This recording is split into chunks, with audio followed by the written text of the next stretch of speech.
찬양도 오늘 좋고 서로 오늘 예배를 드리고 있다는 이 자체가 굉장히 행복하고 좋은 줄로 믿습니다. 옆 사람과 우리 인사합시다. 작은 것이지만 하나님이 주시는 기쁨이 있습니다.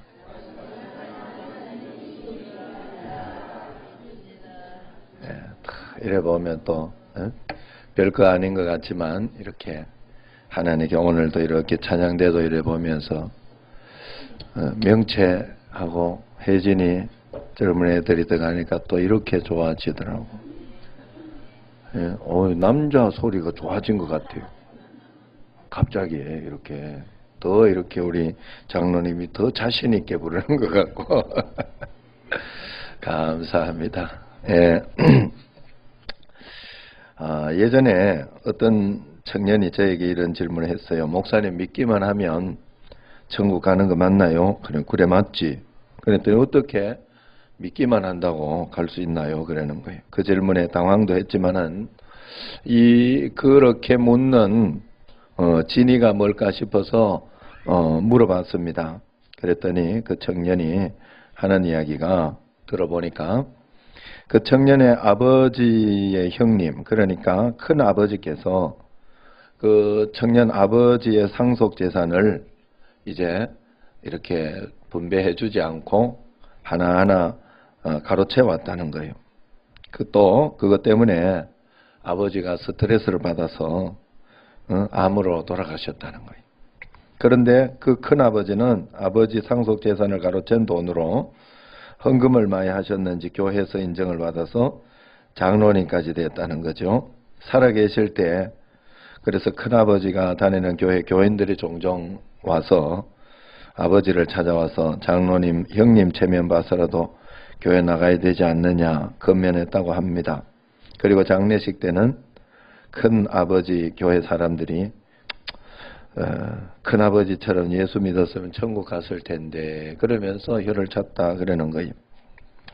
여러분이 여기에 대해서 어떻게 생각을 하십니까? 만약 큰아버지가 조금 더 이렇게 믿음에 대해서 조금 더 마음을 열어서 더 풍성하게 이렇게 동생에게 베풀고 그렇게 했다면 여기까지 가는 생각은 하지 않지 않았을까? 왜 기독교가 이렇게 되었을까 하는 생각을 하게 됩니다. 초기 우리 기독교 이야기들을 들어보면 우리 초기 기독교는 예수님 믿는 도는 절대로 그런 것이 아니었죠. 믿음의 선조들이 얼마나 아름다운 신앙의 본보기를 많이 두면서 그것 가지고 이렇게 신앙을 가졌는데 우리는 그 본보기를 잃어버리고 간단한 믿음 그런 신앙이 되어버렸어요. 어떻게 그런 신앙이 되었을까 생각해 보면 기독교 믿음을 인간의 확신에 초점을 맞추어서 그것으로 이야기해버리는 그런 신앙이어서 그런 것이야. 삶이 아니라 마음속의 믿음으로만 정의해버리는 그런 믿음이어서 그런 것이 아닌가. 우리가 한동안 구원의 확신이 있느냐. 그래서 확신이 있어야 너는 구원받는다. 구원도 확신만 있으면 되는 걸 왜 그렇게 안 가지냐. 이러면서 이렇게 굉장히 천국 가냐 못 가냐 이런 것으로 구원파적인 그런 것이 굉장히 많았어요. 알고 보면 기독교를 간단하게 만든 겁니다. 교황이 옛날에 자기 교권을 강화하기 위해서 중세시대 때 이교도들과 십자군 전쟁을 벌였을 때 애용한 그런 내용이라 하는 거예요. 불신자들이 그리스도의 땅에서 축출하는 이 영적 싸움에 동참해서 목숨을 잃으면 죄사함을 받고 완전히 구원을 받는다. 그렇게 한 것이죠. 나중에는 전쟁에 이기면이 아니라 참여만 해도 죄가 모두 용서받고 구원 얻는다면서 영원한 보상을 위해 일하라고 했어요. 그러면서 사람들은 교황의 이 같은 말을 믿고 무자비하게 하나님의 말씀과 상관없이 믿지 않는 사람들을 그냥 죽여버린 거죠. 자기가 천국 가기 위해서. 십자군 전쟁 이후에 이제 훨씬 더 쉽게 믿음이라는 것을 이용해서 중세 가톨릭은 이득을 챙깁니다. 그것이 바로 돈을 주고 면죄부를 사는 그런 면죄부 사건이죠. 그런 믿음이었어요. 면죄부 사면 천국 가는 믿음. 즉 믿음이란 나에게 천당을 보장하는 확신 그 이하도 아니었던 것입니다. 그러니까 이 믿음의 확신은 돈을 주거나 전쟁에 참여하거나 아니면 주일에 교회만 가면 되는 행위로서 얻을 수 있는 그런 것이 되어버린 겁니다. 이러한 편리하고 값싼 그 믿음의 확신이 기독교를 부패시킨 주범이 되는 것이죠. 천주교 교황이 부여한 이 값싼 믿음에 대항한 것이 바로 루터인데, 루터가 주장한 것이 뭐냐 하면 교황이 인간의 죄를 그렇게 말한다고, 성경대로가 아닌 교황이 그렇게 말한다고 죄를 면하거나 구원받을 수 없으며, 오직 하나님의 사람은 은혜로만, 믿는 사람은 하나님의 은혜로만 우리는 구원을 얻을 수 있다. 예수님을 믿는 믿음으로 은혜로만 구원을 얻을 수 있다. 그래서 우리는 그 은혜로 산다는 것을 강조하기 위해서 종교개혁을 한 것이죠.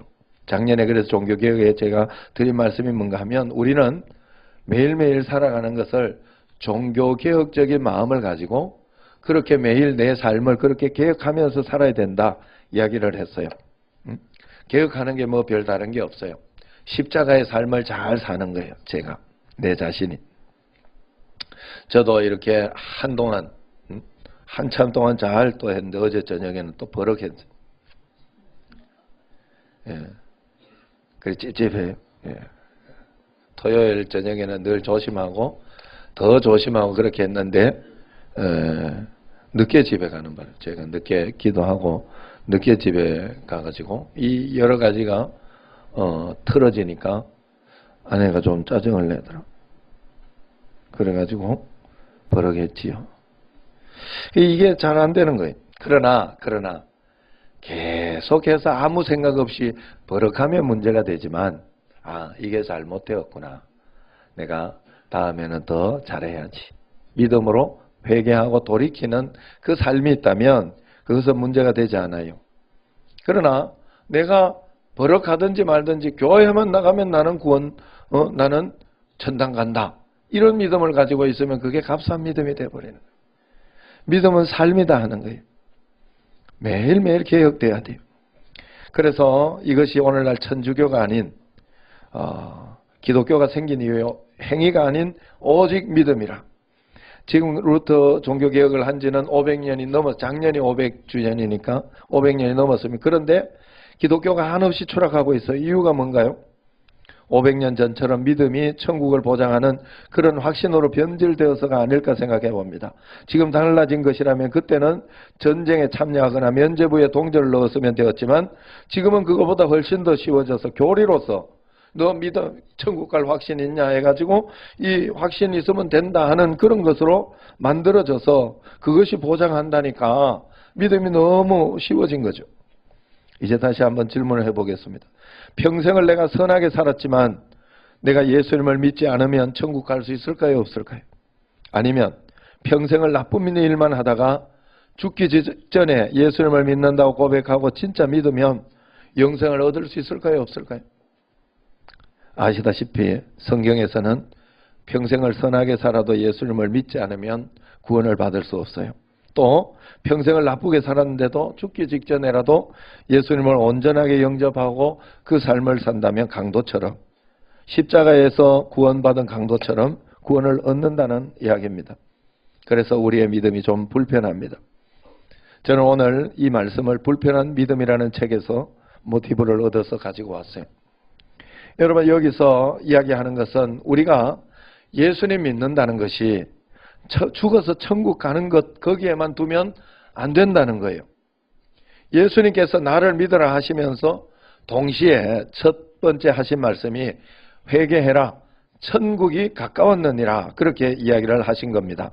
심지어 예수님은 하나님의 나라가 다른 데 있는 것이 아니라 너희 안에 있다, 여기에 있다 이야기를 했습니다.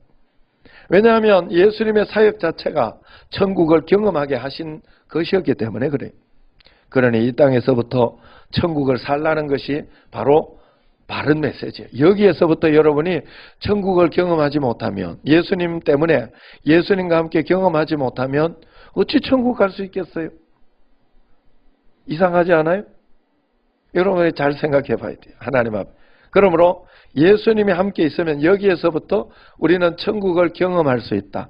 천국의 삶을 여기에서부터 살 수 있다는 것이 성경의 이야기입니다. 왜냐하면 예수님의 사역 자체가 천국을 세상에서 경험하게 하기 위한 것이었기 때문에 그렇습니다.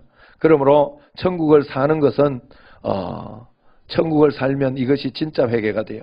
물론 우리가 죽어서 천국 가는 건 당연하지만 천국이 이 땅에서부터 살아내는 것과 본질적으로 다르지 않습니다. 그러니까 천당은 땅이나 공간을 말하는 것이 아니라 하나님의 통치와 다스림을 받고 있는 것을 말하고 있어요. 하나님의 사랑과 은혜로 지배되고 다스려지는 모든 곳이 바로 천국이에요. 여러분, 그러므로 예수님을 믿는 사람은 죽어서 빨리 천국 가야지 하는 생각을 하지 않습니다. 왜냐하면 어떻게 하면 가정과 사회, 직장에서 하나님 나라를 오게 할까? 여기에서 하나님의 말씀 가운데에서 승리하며 천국을 살아갈까 하는, 그래서 사명을 잘 감당하려고 한 걸음 한 걸음 사명 감당하며 하나님 부르실 때 언제든지 갈 수 있는 사람이 예수님 믿는 사람이어야 돼요. 그러면 어떻게 하나님 나라를 이 땅에 오게 할까? 비법이 소개되는 것이 오늘 본문의 포도원 주인의 말씀입니다.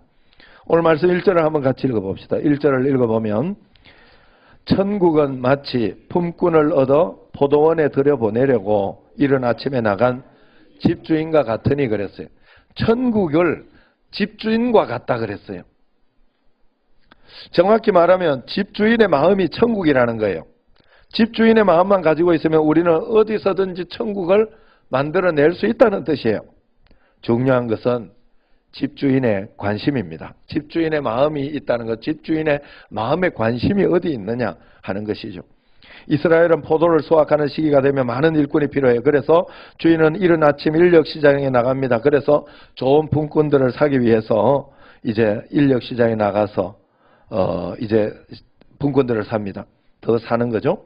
이 주인은 아침 7시에 뿐만 아니라 9시, 11시, 1시, 3시, 5시까지도 인력시간에 나가서 그때까지 일감을 구하지 못한 품꾼들에게 내 포도원에 와서 일하라고 초청을 합니다. 사실 5시에 가면 일할 시간도 없어요. 뭐 이것저것 준비 한 30분도 일 못하는 거죠.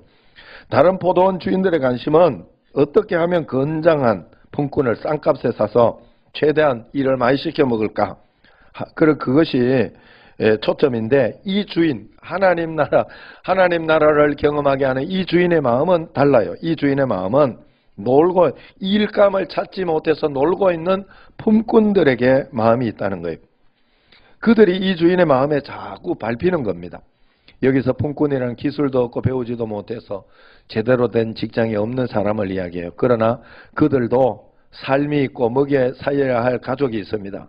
그런데 아무도 그들을 귀하게 생각해 주지 않습니다. 집주인은 그런 품꾼을 선택해 주는 거예요.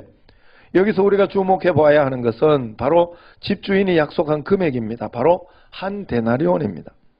이 액수는 기술과 경쟁력이 있는 정규직 노동자들이 받는 하루의 임금입니다. 품꾼이 받을 수 있는 임금이 아니라는 거예요. 한 2배 정도 되는 거예요. 그렇기 때문에 한 데나리온이라는 것은 많고 적음을 이야기하는 것이 아니라 가치와 자격이 있다고 해서 사회에서 인정받는 노동자들이 사회에서 인간다운 삶을 하루 동안 누릴 수 있는데 필요한 최소한의 돈이라는 사회적 합의가 있는 거예요. 그러므로 이 한 데나리온의 의미는 오늘 하루 받은 우리의 삶, 공평하게 받은 하루의 삶을 이야기합니다. 하루를 살 때 부자도 공평하게 하루, 가난한 자도 공평하게 하루의 생명값이라 이야기할 수 있습니다. 품꾼들은 이 한 데나리온을 상상할 수도 없습니다. 그런데 이 은혜로운 주인은 한 데나리온을 약속해 줬으니 오늘날 믿음을 가진 우리에게 한 데나리온을 주셨다는 뜻인데, 다시 말해서 믿음을 가진 모든 사람들은 매일매일 한 생명을 누릴 수 있는 가치, 그것을 인정받은 셈이고 그 삶을 살아갈 수 있다고 우리에게 이야기한 것입니다. 이 품꾼들이 어떻게 일했을까요? 포도를 수확하는 일, 주님을 믿는 그 기쁨, 주님이 함께 주시는 그 간증, 이런 것에 우리가 그 기쁨을 가졌다 하는 그런 뜻이에요. 품꾼들은. 그래서 힘든 일이었지만, 포도를 수확하는 일은 힘든 일이었지만 즐겁게 일을 했을 거예요. 마음이 기쁨이 가득했을 것입니다. 마음에 천국이 임한 거죠. 자격 없는 나에게 한 데나리온을 거저 주었다. 은혜의 마음이 가득합니다. 이들이 열심히 일하고 있을 때 주인은 또 장터에 나가서 품꾼들을 데리고 옵니다. 여기서 주인의 관심, 즉 천국의 관심이 드러나는 거예요. 남보다 연약하고 남보다 부족해서 받지 못한 사람들, 아직도 남아있는 사람들에게 관심이 있습니다. 그래서 9시보다는 11시, 또 11시보다는 1시까지 남은 사람에게 더 관심을 가는 것이 이 천국의 주인입니다. 왜냐하면 부족하고 더 연약하기 때문에. 그러니 오후 5시라도 남겨진 자들을 찾아서 포도원에 들여보낼 수밖에 없어요. 5시에 들어온 품꾼들의 심정은 어땠을까? 그들에게 얼마를 한 데나리온을 주겠다 약속하지 않아요. 첫 번째 이유로는. 그렇죠? 그들에게는 모든 것이 은혜이기 때문에 그렇습니다. 사실 돈 받는 것보다 누군가가 나를 써준다고, 누군가에게 필요한 존재가 되었다는 것 자체가 그들에게는 감사한 일이었죠. 그래서 5시에 온 사람은 포도 한 송이라도 집에 들고 들어갈 수 있다면 충분히 감사했을 것입니다. 6시 종이 쳤어요. 임금 받을 시간이 되었어요. 누가 먼저 임금을 받았을까? 가장 나중 온 사람들부터 받았어요. 왜 그들로부터 돈을 먼저 주었을까? 그들이 더 불쌍하게 보는 주인의 마음 때문에 그래요. 그래서 그들에게 한 데나리온을 주었습니다. Amazing Grace. Amazing Grace. 이렇게 놀라운 일이. 1시간도 제대로 일하지 못한 사람이 자격도 없을 뿐더러 무엇을 받는다는 것 자체가 민망한데 한 데나리온을 받다니 하루지만 쓸모있는 가정이 된 것입니다. 이 사람은 그렇게 감당할 수 없는 은혜로 오늘 저녁 집에 돌아가서 자신의 가정을 천국으로 만들었을 것입니다. 이제 3시, 1시, 11시, 9시 이렇게 들어온 사람이 문제가 되는 거예요. 이분들은 이제 계산을 하기 시작해요. 5시가 한 데나리온이면 야 나는 3데나리온인가? 5데나리온인가? 이런 생각을 하게 됩니다. 그런데 나같이 한 데나리온을 주는 거예요. 사실 3시, 1시, 11시 이런 사람은 그것만 해도 그냥 너무 가분하다 이렇게 생각해야 되는데 이제 비교를 하기 시작하는 거예요. 그러니까 불평과 불만이 가득 차는 겁니다. 12절에 보면 나중 온 이 사람들은 1시간밖에 일하지 않았거든. 종일 수고하고 더위를 견딘 나와 어떻게 같게 하냐. 그러면 불평합니다. 왜 더 일한 사람만큼 보상해 주지 않느냐 하는 거예요. 왜 차이를 두지 않느냐는 겁니다. 3시에 온 사람은 3시간 일했다고 3데나리온을 다 바라지는 분명히 않았을 겁니다. 적어도 주인은 1.5데나리온이라도 놔줘야 되지 않냐. 그런 생각을 했을 겁니다. 1시에 온 품꾼도 마찬가지였겠죠. 5시에 온 사람이 받는 그 데나리온을 보면서 앞에 있던 사람들이 기준이 싹 바뀌어버린 거예요.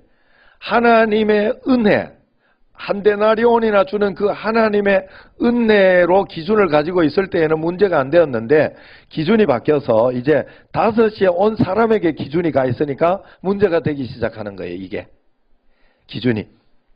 여러분 잘 생각해 보세요. 거꾸로 한번 5시에 온 사람부터 한 데나리온을 주고 보냈다고, 아침 7시에 온 사람부터 한 데나리온을 주고 보냈다고 생각해 보세요. 그러면 당연하다고 생각하고 은혜로 생각하고 집에 갔을 때, 뭐 기다리고 있겠어요. 받았으면 빨리 가지 집에.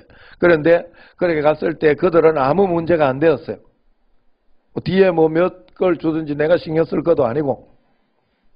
그런데 계속해서 더 기쁘고, 아이고, 7시에 한 데나리온 받았는데 9시에 갔는데 나도 한 데나리온 줄, 아이고 감사하다.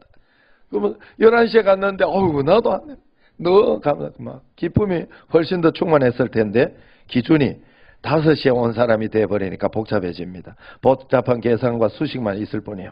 그리고 나의 이기적인 계산대로 되지 않았을 때 천국이 바로 지옥이 되어버립니다. 한 데나리온이라는 은혜의 법으로 살았을 때는 분명히 천국으로 나는 한 데나리온 약속 받았다 하고 천국의 삶으로 살았을 것입니다. 그런데 지금은 공정한 대가와 상응하는 보상을 요구하고 있어요. 이것을 저는 비교의 법이라, 비교 매매의 법이라 그렇게 말을 해보겠습니다. 보기에는 공평해 보여요. 그래서 이 땅의 시장뿐만 아니라 기업사회 심지어 가정에까지 이 비교 매매의 법이 지배되는 것을 볼 수 있어요. 철저하게 주고받는 법입니다. 그런데 이 비교 매매의 법 때문에 이 땅은 지옥이 되어버리는 거예요. 주고받을 때 공정한 매매를 위해서 비교와 계산을 해야 하는데 그 매매의 기준이 어디 있습니까? 여러분 사실 그래요. 제가 예전에 우리 여기 앞에 행복 마트 있었을 때 거기 가서 일부러 거기 가서 샀어요. 사고 그렇게 했어요. 교인 집이니까. 일부러 갔으면 거기서부터는 내가 구분해서 받으면 안 돼. 사실은. 수박을 사고 이래도 탁탁 때려보고 이게 더 좋다고 막 이러면서 그걸 주고 이러면 처음엔 기분이 좋았는데 내가 이런 내 나쁜 놈이다 하는 생각이 들어요. 내가 나쁜 걸 갖고 가가지고 그렇게 기왕 갔으면 말이요. 사주러 갔으면 내가 나쁜 걸 받아가지고 다른 사람이 이렇게 믿는 집에서 파는 그런 거니까 다른 사람이 좋게 받아. 그런 마음을 가져야지. 내가 그래가지고 다음번에 절대 두드리지 마라. 보기에 나쁜 건 날 줘라. 그러면서 일부러 갖고 올 때 내 마음에 행복이 더 가득 찼다 이 말. 이게요, 기준, 내가 생각하는 기준이 어디에 있느냐에 따라서 사람 이게 다 달라지는 거예요. 그걸 받는 걸 기분 좋아하고 막 그러면 안 되는 거죠, 사실은. 미안해하고, 죄송해하고, 또 이렇게 장사하는 분들이나 이런 분들은 또 오면 더 귀하게 여기는 거, 그것까지 무시하면 안 되죠. 장사하는 사람은 또, 그렇게 간 걸 가지고, 목사님과 대충 이래줘야지, 이건 아니에요. 그러면 안 되지. 그러면 본인이 복을 못 받고. 그러나 목사님 저는 그렇게 하는 게 좋지 않더라 이 말이에요. 어쨌든 여러분 우리가 세상의 기준을 가지면 안 된다는 거예요. 내가 수고하고 내가 견디고 일한 것이 더 크게 느껴져요. 언제나. 다른 사람이 일한 것보다. 내 떡보다 남의 떡이 더 커 보이는 이유가 거기에 있어요. 만약 여기서 품꾼들이 한 데나리온 받은 은혜에만 늘 집중했다면 행복한 아버지가 되어서 오늘도 감사하고 내가 더 일했으니까 더 이렇게 나중에 나 더 잘 뽑아주지 않을까 그런 마음도 가지고 그러면서 가정을 진정한 천국으로 만들었을 것입니다. 그런데 이들은 이날 어떻게 했을까요? 자기의 집에 가지 않고 노동에 상응하는 데나리온을 더 달라고 떼를 쓰고 데모까지 합니다. 그러니까 참고 있던 주인이 이제 네가 받은 것이나 가지고 가라 면박을 줍니다. 아마 그들은 원망과 울분으로 집에 가는 길에 술을 먹고 화를 풀면서 한 데나리온마저 탕진했을지도 몰라요. 주인이 품꾼들에게 내리는 판결은 분명합니다. 이 사람들에게 너와 같이 주는 것이 내 뜻이니라. 모든 사람에게 한 데나리온을 주는 것. 그래서 모든 사람이 받은 그 한 생명을 누리게 하는 것. 매일매일 한 번 주님께서 주시는 간증은 이런 것에서 주는 간증이나 저런 것에서 주는 간증이나 다 똑같아요. 간증을 하나님이 주시는 거예요. 제가 여러분에게 늘 드리는 말씀이에요. 우리가 매일매일 하루의 생명을 사는 것이라고 말씀드렸어요. 그 생명은 큰 교회라고 다르고 적은 교회라고 다 나쁜 것이 아니에요. 개척교회는 개척교회대로, 적은 교회는 적은 교회대로, 큰 교회는 큰 교회대로, 큰 교회라고 또 나쁘다는 것도 아니에요. 하나님께서 주시는 각자에게 주시는 그 은혜가 다 한데 내려오는 충분히 있다는 거예요. 그렇기 때문에 그 은혜와 축복을 우리가 누려야 되는 거예요. 여러분 한번 잘 생각해 보세요. 사람들 각자의 기쁨의 차이가 있을까요? 기쁨이라는 그 무게가 다를까? 부자가 웃으면 더 행복한 것이고 가난한 자가 웃으면 덜 행복한 것인가요? 그 행복에 느끼는 그게 아니죠. 누구든지 내가 행복을 깊이 느끼면 그만큼 행복한 것이고 조금 느끼면 덜 행복한 건 다 똑같은 거예요. 행복의 무게는 없어요. 그래서 요즘 소확행 굉장히 중요한 이야기예요. 적은 일이지만 적은 거지만 확실한 행복. 이렇게 찬양을 하면서도 이렇게 보면 그렇게 청년들 들어오라고 해도 안 들어오다가 이제 자꾸 이야기해서 미안하네. 그래 2명 들어와가지고 행복하고 또 그러면서도 또 오늘 또 이렇게 내가 여기 이렇게 앉아있다가 하나님 앞에서 유영은 장로님이 저렇게 건강하게 또 오시니 그것도 행복하고 저 먼 데 그 옆에 저 먼 데서 먼 데서 저를 보러 이렇게 물론 주님을 보러 오셨지만은 이렇게 그거 2시간 3시간씩 걸려가면서 이렇게 예배드리고 이렇게 원로 장로님 김기현 장로님 이렇게 이런 것이 행복하고 저 뒤에 또 오늘 아기를 낳아가지고 첫 번째 내가 이렇게 보니까 오늘 이렇게 헌하기도 받고 이러려고 그동안 책이수 그게 안 보이더니 얼마나 이렇게 행복하고 이 행복이 있는 거예요. 이게 행복한 거예요. 여러분, 그러므로 우리가 하나님 앞에서 하나님이 우리에게 주신 기쁨과 행복은 다 같은 거예요. 그런 것을 이야기하고 있는 거예요. 오늘 말씀에서 강조하고 있는 것은 하나님 아버지의 마음을 가질 때 우리가 천국을 살 수 있다는 거예요. 아버지께서 왜 5시에 온 사람에게 임금을 먼저 줬느냐? 그것은 하나님의 아버지의 마음이 그만큼 부족하고 어렵고 힘든 사람에게 있다는 것을 보여주는 겁니다. 그러므로 천국은 내가 연약할수록, 내가 부족할수록, 내가 하나님 앞에 허물이 많을수록 더 많은 것을 얻은 것처럼 보이게 돼요. 내가 더 허물이 많다고 생각할 때 더 큰 은혜가 우리에게 있다 하는 거예요. 그러므로 사실 알고 보면 하나님의 은혜 속에 우리가 사는 겁니다. 매일매일 이 하나님의 은혜로 사는 법을 우리가 꼭 배워야 돼요. 하나님은 우리에게 매일매일 이 하루를 공평하게 주셨어요. 이 공평한 하루는 자신의 처지와 환경에 따라 다 다릅니다. 어떤 사람은 고난스럽고 힘든 것도 있고, 어떤 사람은 사업이 잘 안 풀리는 때도 있고, 어떤 사람은 제가 본 바로는 확실한 거 하나는, 큰 교회는 큰 문제가 있어 항상. 그래가지고 하도 크니까 저도 논문 이렇게 좀 뺏기고 이런 거 많거든. 어쩔 수 없어요. 다른 거 이렇게 보고. 그러나 이제 그걸 가지고 밑에 어디서 발췌 딱 그것만 적어 놓으면 뺏긴 건 안 돼. according to 어디 이렇게. 하여튼 그렇지만 저도 그렇게 많이 했거든요. 나도 이게 굉장히 사회적인 이슈가 됐으면, 명성교회처럼 됐으면 나도 이게 뭐가 틀릴지 몰라요. 사람은 틀어가지고 먼지 안 나는 사람 단 한 사람도 없어요. 세상에는 단 한 사람도 없어요. 예수님은 한 사람밖에 없어요. 예수님 한 사람. 어쨌든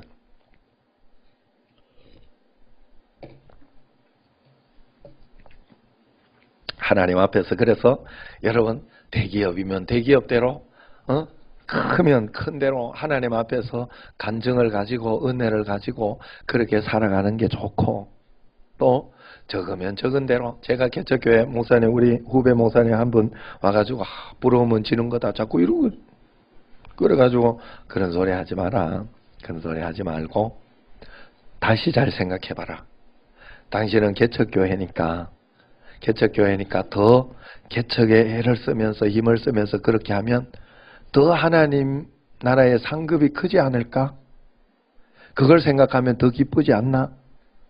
그런 이야기를 내가 해드렸어요. 나는 진심으로 그렇게 생각하거든요. 그렇다고 크다고 더 상급이 적다는 건 아니에요. 정말 하나님 말 크면 큰 대로 큰 역사를 이루어주면 하나님이 얼마나 기뻐하실까요?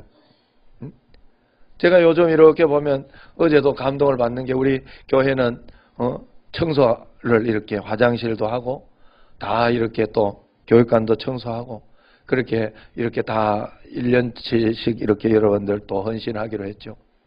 그래가지고 어제는 또 교육관이 청소가 안 된 줄 알고, 청소하자, 우리가 청소해라 이러면서 이야기를 했더니 새벽에 와서 청소하고 갔다고. 얼마나 감동이 되는지 감사했어요. 이런 그 행복이나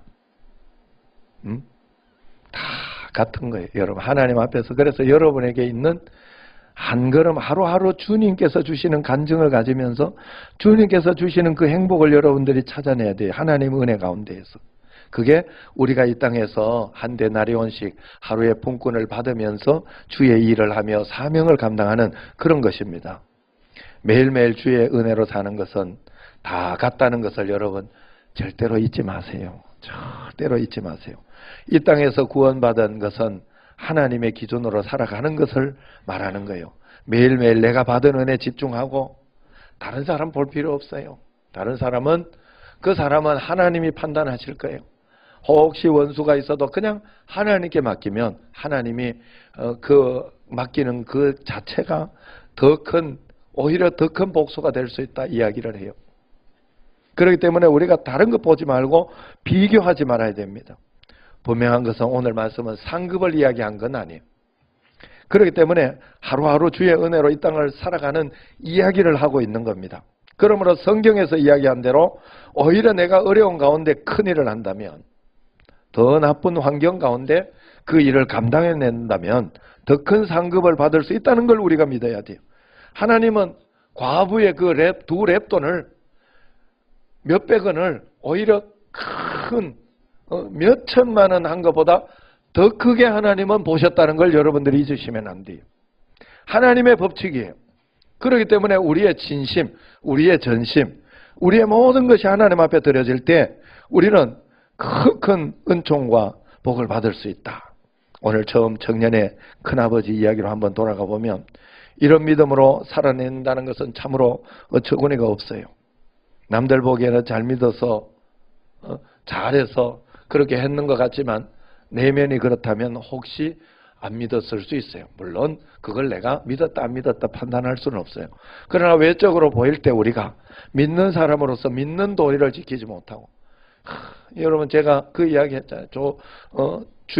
주인의 말을 끌고 가던 그 마부가 주인님 예수님 믿으시죠? 그렇게 했더니 에이 녀석아 예수 믿으면 너 쌍놈을 양만 만들어준다더냐 그러면서 이야기하니까 주인님 예수님 믿는 도는 그런 것이 아닙니다. 예수님을 믿으면 예수님을 잘 믿으면 내가 양반되기를 바라기보다 여기에서 이 마부의 일을 더 충실히 하겠지요. 그렇게 이야기했잖아요. 여러분 그게 예수님 진짜 믿는 거예요. 그 사람이 천국 가는 거예요. 그 사람이 여기에서부터 이미 천국이 시작된 거예요. 여러분 그러므로 그런 사람에게 어떤 문제가 해결되지 않을 일이 있겠어요. 하나님께서는 다 해결해 주시고 역사해 주신다. 매일매일 이 은혜의 감격의 삶을 살아간다면 죽고 사는 것이 문제가 아니라 이 땅에서 내가 하나님의 사명을 얼마나 감당하며 사는가의 문제만 남습니다. 그러니 그 삶을 살아가서 죽거나 사나 주님과 동행하는 천국이 매일매일 우리에게 임하게 된다. 정말로 그렇다 하는 거예요. 제가 하나님 앞에서 이렇게 말씀대로 이렇게 할 때 여러분 안 풀릴 때는 믿음으로 소망을 가져서 용기를 가지고 그 소망을 가지고 한 걸음 한 걸음 기다리며 하나님의 시간의 때와 이렇게 가다 보면요 어느 날 하나씩 풀리는 게 있어요. 요즘 아내가 이런데 당이요 230까지 갔어요. 그래가지고 약을 쓰면서 이렇게 했는데 지금 약 안 먹은 지 일주일 됐어요. 음식과 이런 것을 하면서 했더니 오늘도 아침에 90 나왔대. 90 100, 90, 100 여기서 왔다 갔다. 그러니까 내가 기쁘더라고 굉장히. 당 걸렸을 때는 좀 그랬지만 또 해결되는 기쁨이 있더라고. 저도 마찬가지로 저도 그러면서 이제 내가 많이 변화되잖아요. 저도 혈압이 높아요. 그래가지고 그것 때문에 운동도 좀 하고 하면서 이제 밥 먹는 걸 좀 조정했어요. 16대 8 이런 것으로 좀 조정하면서 그 간헐적 단식이라고 하더라고요. 요즘 또 SBS에서 나오더라고. 여러분 좋아요 그거. 요즘 아마 삼시세끼 다 먹어야 되는 그 삼시세끼 굉장히 기분 나빠요 아내들이. 예. 에이 삼시세끼 이러면서 여러분들이 그래서 그러니까 내 자세가 바뀌잖아요. 좋아진 거잖아요 사실 하나님 앞에서. 그러면서 또 이렇게 좋아지는 것을 볼 때 그 기쁨이 또 있어요. 살아가면서 행복해요. 여러분 이런 소확행 이런 것들을 여러분들이 볼 줄 알아야 돼요. 하나님 앞에서 하나하나 한 걸음 한 걸음 매일매일 하나님 주시는 은혜에 초점을 맞추고 매일매일 그렇게 행복하게 꼭 살아가시기 바랍니다. 하나님의 기준으로 올바른 믿음을 가지고 있어서 매일매일 천국의 삶을 살아내는 여러분과 저가 되기를 주의 이름으로 축원합니다. 기도하겠습니다.